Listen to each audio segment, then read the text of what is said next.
৬০ বছর বয়স পূর্ণ হওয়ার আগেই সিলেটের বিভাগীয় পানি উন্নয়ন বোর্ডের কর্মকর্তা মোস্তফা কামাল সাহেব অবসরের কাগজপত্র গুছিয়ে নিয়েছিলেন।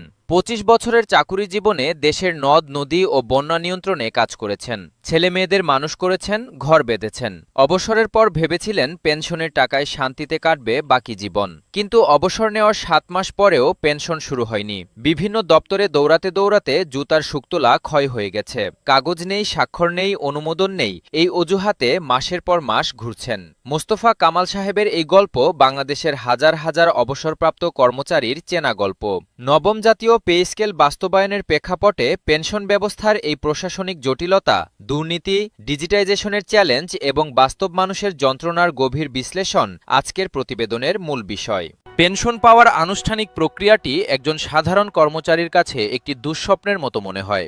সরকারি নিয়ম অনুযায়ী অবসরের তারিখের অন্তত ৩ মাস আগে পেনশন ফাইল প্রস্তুত করতে হয়। এই ফাইলে থাকতে হয় চাকুরির শুরু থেকে শেষ পর্যন্ত সমস্ত নিয়োগপত্র, পদোন্নতির আদেশ, বদলির আদেশ, বার্ষিক গোপনীয় প্রতিবেদন, সার্ভিস বুকের সত্যায়িত কপি, জাতীয় পরিচয়পত্রের কপি, ছবি এবং আরও অনেক কাগজপত্র।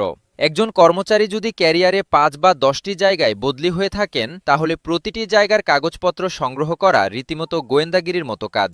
অনেক পুরনো কাগজ হারিয়ে গেছে, অনেক অফিস সরে গেছে, অনেক কর্মকর্তা বদলে গেছেন। এই জটিলতার মধ্যে একজন বয়স্ক মানুষকে দৌড়াদৌড়ি করতে হয়, যা শারীরিক ও মানসিকভাবে অত্যন্ত কঠিন। পেনশন প্রক্রিয়াকরণে বিলম্বের পেছনে দুর্নীতির একটি অন্ধকার অধ্যায় রয়েছে। সারা দেশের পেনশনভোগীদের কাছ থেকে পাওয়া তথ্যে দেখা যাচ্ছে যে অনেক ক্ষেত্রে পেনশন ফাইল দ্রুত এগিয়ে নিতে অনানুষ্ঠানিক অর্থ পরিশোধ করতে হয়। হিসাব কর্মকর্তার দপ্তর থেকে শুরু করে অর্থ মন্ত্রণালয় পর্যন্ত প্রতিটি ধাপে এই অনানুষ্ঠানিক চাপ থাকে। একজন পেনশনভোগী যিনি সারা জীবন সৎভাবে চাকুরি করেছেন, তাকে শেষ বয়সে ঘুষ দিয়ে নিজের ন্যায্য পেনশন পেতে হয়, এই চিত্র যে কোনো বিবেকবান মানুষকে ব্যথিত করে।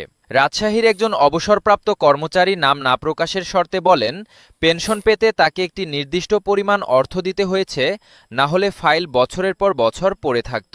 এই অসম্মানজনক পরিস্থিতির অবসান না ঘটালে নবম পে স্কেলের সুফল পুরোপুরি পাওয়া সম্ভব নয়। বিভাগভিত্তিক পেনশন পরিস্থিতির একটি তুলনামূলক চিত্র সামনে আসছে।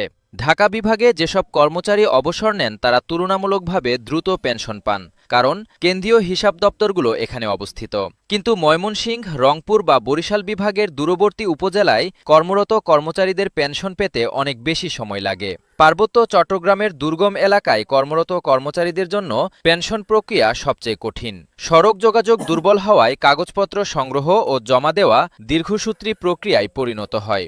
এই আঞ্চলিক বৈষম্য দূর করতে সকল বিভাগে সমানভাবে কার্যকর পেনশন সেবা নিশ্চিত করা নবম পে স্কেলের একটি অঙ্গীকার হওয়া উচিত। সার্ভিস বুক বা চাকরি বইয়ের সমস্যা পেনশন প্রক্রিয়ার একটি বড় বাধা। প্রতিটি কর্মচারীর একটি সার্ভিস বুক থাকার কথা, যেখানে তার চাকুরি জীবনের সমস্ত তথ্য লিপিবদ্ধ থাকবে। কিন্তু বাস্তবে অনেক কর্মচারীর সার্ভিস বুক হারিয়ে যায়, পুড়ে যায় বা ভুল তথ্যে ভরা থাকে।